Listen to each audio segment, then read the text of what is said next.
Oggi andiamo a raccogliere la legna in vigna. Oggi non è una gran bella giornata perché dobbiamo raccogliere tutte le vigne morte che ci sono in vigna in questo campo e portarle fuori dal filare, che dopo veniamo a raccogliere con un trattore e la pala. Purtroppo ogni anno ci sono un po' di vigne che muoiono perché o un po' lo stress o un po' alcune malattie tipo il mal dell'esca, flavescenza dorata, comportano chiaramente la morte di alcune vigne e noi in potatura dobbiamo andare a tagliarle, le portiamo in fondo al filare e dopo il papà viene col trattore, una pala dietro, io gliele butto su. Infatti adesso sto aspettando che arrivi, dovrebbe arrivare a momenti, ormai è già partito, quindi sì, dovrebbe ormai arrivare. E niente, quando arriva gliele carico sopra e dopo le portiamo a casa, le riduciamo un po' a pezzi per dopo le usiamo per riscaldarci noi la legna. Noi per sopperire a queste fallanze abbiamo due metodi principalmente, e uno ve lo facciamo vedere in questo video che poi seguirà, e l'altro metodo faremo un video doc magari più avanti quando lo adotteremo. Questa tecnica prevede di interrare una parte di tralcio e far fuoriuscire dalla terra invece l'ultima estremità finale. Per fare questa tecnica allora dobbiamo selezionare un tralcio molto lungo che, come in questo caso, arriva addirittura alla terza quarta vigna, praticamente lo spazio che sarebbe per la terza quarta vigna, e come dicevo bisogna interrare una parte e poi farlo emergere dall'altra parte. In questo modo queste gemme che verranno interrate daranno origine delle radicole, quelle radichette, che poi andranno chiaramente a formare l'apparato radicale di una nuova vite. In questo modo si ha a tutti gli effetti la creazione di una nuova vite a partire da una vigna madre. E una volta aver intercettato il tralcio corretto per fare questa tecnica, bisogna proseguire con il picco. Noi almeno usiamo questo, poi alcuni usano invece una pala, un badile, e andare a creare una traccia, un solco per terra della lunghezza che si ritiene opportuno, e poi chiaramente interrare il tralcio.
Adesso la parte più difficile l'abbiamo fatta, nel senso che abbiamo fatto la traccia, lo scavetto, e l'abbiamo ripulito anche da alcuni sassi che c'erano, che è importante che così le radici partono bene.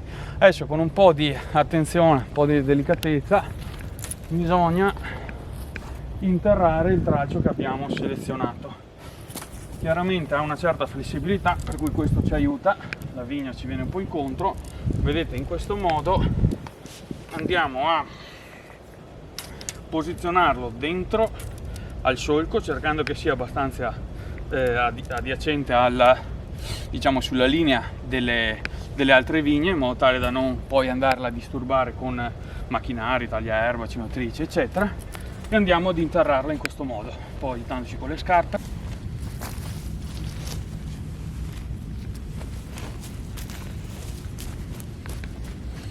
Adesso bisogna un po' premere il terreno leggermente in modo tale che si assesti bene, e poi di fatto l'interramento è concluso.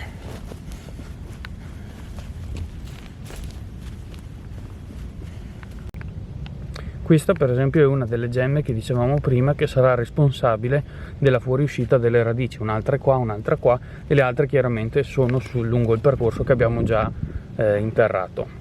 Adesso io in italiano non so bene come si chiama questo sistema, penso che sia una sorta di margotta, anche se la margotta è quella che va fatta proprio sul ramo, è una sorta di margotta, perché di fatto il ramo viene ricoperto di terra e si va a stimolare il ramo a spingere sulle gemme in modo tale da favorire la fuoriuscita delle radichette. Comunque noi la chiamiamo trattora dalle nostre parti. Comunque questo è il concetto, e di fatto abbiamo creato una vigna nuova a partire da un ramo che era stato selezionato. In questo caso possiamo andarla a tagliare in modo tale poi da rinvigorirla, e per i prossimi anni di fatto queste gemme mi serviranno per creare speroni, capi e frutto, e mi darà già origine all'uva, insomma già in produzione. Questa diciamo che è una vite che l'anno scorso ci ha dato la possibilità, in questo caso, di fare appunto questa tecnica, questa trattora. Questo era un tralcio analogo a questo di fatto, semplicemente l'abbiamo interrato come abbiamo fatto poco fa, e ci ha dato origine l'anno scorso a un tralcio che è questo. Questo è quello nuovo. Praticamente l'anno scorso abbiamo tirato su questo tralcio, è stato tagliato qua come andremo a tagliare qua quest'anno, e di fatto ci ha dato origine con un paio di gemme a 2 speroni, e la terza gemma l'abbiamo usata come capofrutto. Di fatto quest'anno basterebbe legarlo in questo modo, e qua abbiamo l'uva. E analogamente quest'anno andremo a tagliarla qua, e l'anno prossimo svilupperemo speroni e capi a frutto. Questo è il monumento, diciamo, di questo campo, di questo vigneto. Diciamo che negli anni questa vite ci ha dato la possibilità di andare a tamponare varie fallanze che si sono create in questo settore. Adesso vi facciamo vedere che con questa tecnica siamo riusciti ad andare appunto a occupare uno spazio, a creare di fatto nuove viti che ci danno origine appunto ai grappoli e tutto il resto. Praticamente, oltre ai tralci che andranno in produzione, questa vigna negli anni scorsi ci ha dato origine, andando verso la parte vostra destra, di fatto una trattora che abbiamo fatto, che dopo ha dato origine a una nuova vite. Di fatto questa noi potremmo anche andarla a tagliare qua, perché il tralcio della vite madre è un po' più stretto, un po' più piccolo rispetto alla vigna, diciamo, figlia, e quindi di fatto questa vigna vuol dire che ha già delle radici lei profonde e equilibrate, che ci danno la possibilità di fatto staccarla da quella che è la vigna madre. Quindi si potrebbe anche tagliarla eventualmente. Sempre la vigna madre negli anni ci ha dato la possibilità di fare una seconda trattora in questo caso, e quindi andare a occupare questa porzione di filare, e ulteriormente un'altra trattora che abbiamo fatto, ed è nata di fatto, si è sviluppata quest'altra vite, che allo stesso modo abbiamo tenuto 2 tralci in modo tale da occupare quest'altro settore. Allo stesso modo dall'altra parte, quindi la vostra sinistra se non sbaglio, sempre la vigna madre ci ha dato la possibilità negli anni di sviluppare questa trattora, che di fatto è stata interrata, come ormai avete capito, e ha dato origine a questa vigna.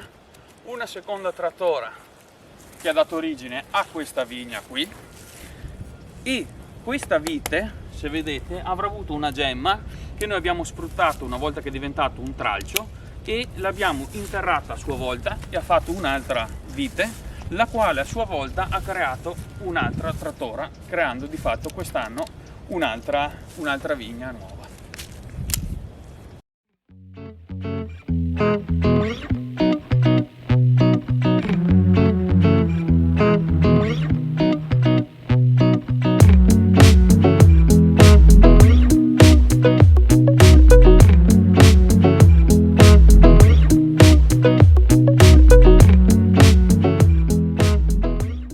Quella della trattora di fatto è una tecnica abbastanza economica, perché non prevede l'acquisto di barbatelle. Chiaro che bisogna farla magari in un vigneto dove le vigne sono abbastanza vigorose, perché la vigna madre deve avere anche la possibilità di nutrire la nuova vigna che si è andata a creare, almeno fin tanto che non viene poi tagliata la vigna nuova dalla vigna vecchia. Dall'altra parte però bisogna considerare un minimo di sforzo fisico, perché chiaramente bisogna fare la traccia, il solco e poi interrare, quindi chiaramente bisogna considerare questa componente, insomma. Vado a bere un goccio d'acqua adesso un attimo. Questo lavoro un po' più pesantino. Ci voleva. Allora, in realtà oggi non abbiamo finito, nel senso che abbiamo un'altra mezza giornata, penso finiamo domani per mezzogiorno, spero, però vabbè, insomma, finiremo. Niente, tanto grazie per averci seguito e al prossimo video.